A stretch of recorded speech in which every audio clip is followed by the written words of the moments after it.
Hello and welcome along to another homemade breakdown special. Now, if we were to vote on Arsenal's player of the season so far, I'd hazard a guess that Pierre-Emerick Aubameyang would be right in the mix. So today, I'll be analysing the captain's quality campaign. Under Unai Emery, Arsenal's style of play was largely built around exploding into life on counters and transitions. And early on in the campaign, Aubameyang proved he was suited to that approach. 5 of his first 8 goals of the season stemmed from turnovers that were punished in clinical fashion. When opposition defenders aren't set properly and there's empty grass for him to sprint into, Aubameyang really is a tour de force. In essence, he's a relatively low-touch player, averaging just 38 per game. But like every natural predator, the striker is always primed and ready to pounce when the right opportunity arises. As soon as possession changes hands, Aubameyang is a forward that's on the move, looking to catch his markers off guard. Once in those positions to score, he's also extremely calm, as shown when converting these 2 Bukayo Saka assists. The only surprise for me is that since scoring against Manchester United at Old Trafford in late September, Aubameyang hasn't dispatched a turnover goal. The Gunners need to be scoring more goals on transitions.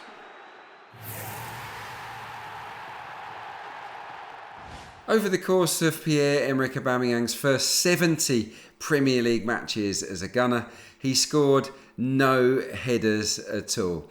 Bucking that trend across his last 5 league outings, the Gabon international surprisingly scored 3 headed goals.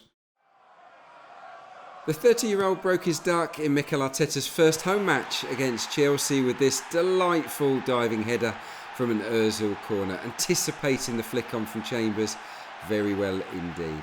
The new head coach was getting a tune out of Nicolas Pepe before the break in the Premier League season, and Aubameyang was a recipient of that upturn in form, nodding home 2 headers from the Ivorian's accurate crosses. When Pepe checks back onto his left foot, he needs to get a bit of height on the cross. Now, leading scorer has worked really hard on reading the trajectory of those deliveries. Now that they're on the same wavelength, I expect more of these headed goals from Auba.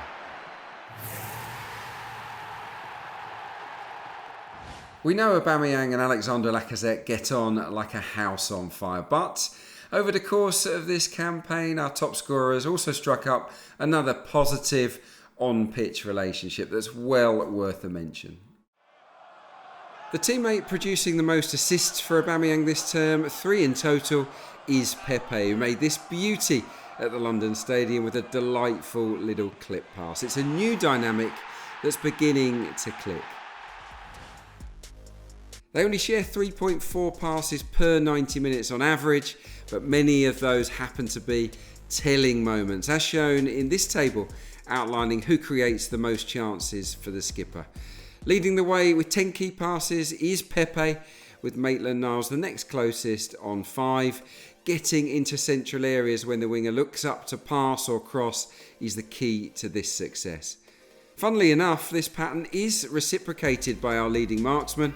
Auba has laid on more opportunities for opposite wide man Pepe than anyone else this season. These stats show that when these 2 talents combine, it usually provides rival sides with a serious problem. What we want to see now is an increase in their combinations. Nobody's perfect, of course. There are parts of his game that Aubameyang will be looking to improve on once the football season resumes. Let's take a closer look at what they might be. The most obvious area is his assist count in 2019-20. This layoff for Pepe is actually the only goal he's created in the Premier League this term. In the previous season and a half, he made 9 goals. Although it's one of his greatest strengths, I'd also suggest the 30-year-old should be making more of these out-to-in runs behind fullbacks when he plays on that left-hand side. When he makes those darting sprints in beyond defenders, Aubameyang is practically impossible to stop. But in general play, I'm not sure he looks to try those runs often enough. It's up to teammates to see those bursts and play the right pass too, of course. Most Gunners fans would also love to see their best finisher inside the box on a more frequent basis. It's not easy when he's playing like an orthodox left winger, but Aubameyang is so lethal inside the danger zone. When you compare the division's leading scorers, it's clear he does have far fewer touches in those most dangerous positions. If he can somehow up this number, think how many more times he'd score.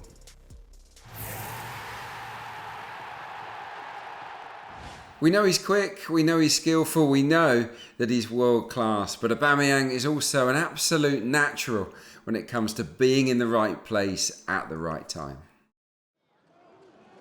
Look here at how he backs off into a pocket of space at the far post to make sure he's on the end of this Nelson pass at Bournemouth. That kind of instinct really is priceless.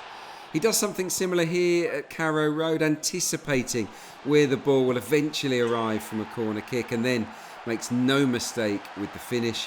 I like the way he arrives into the centre of the area too, often unseen until it's too late.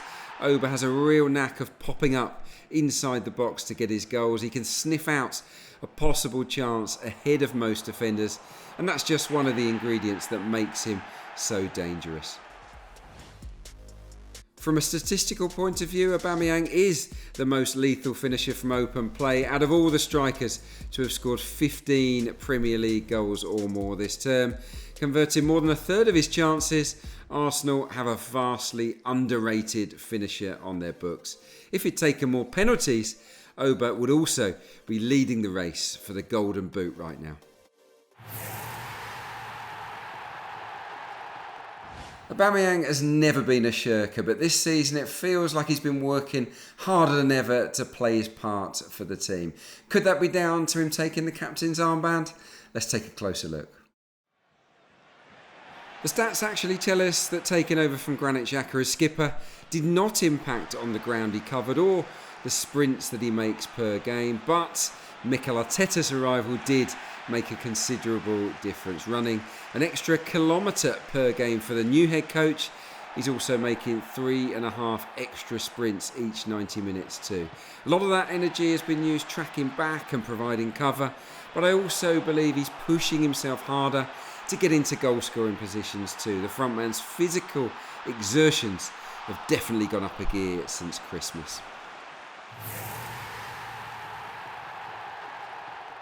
In isolation, Aubameyang's strikes have been worth an extra 14 Premier League points this season. He's a scorer of really important goals. Every team needs their key men to step up to the plate in the moments that matter, and Aubameyang has delivered on that score several times. Bailing the side out with moments of real quality under pressure are of course the hallmark of a top quality player, and he continues to remind us of that. Seemingly nerveless, the Gunners' number 14 is undoubtedly a cool customer in the heat of battle. That's probably why neither Unai Emery or Mikel Arteta have substituted him in a league game this season.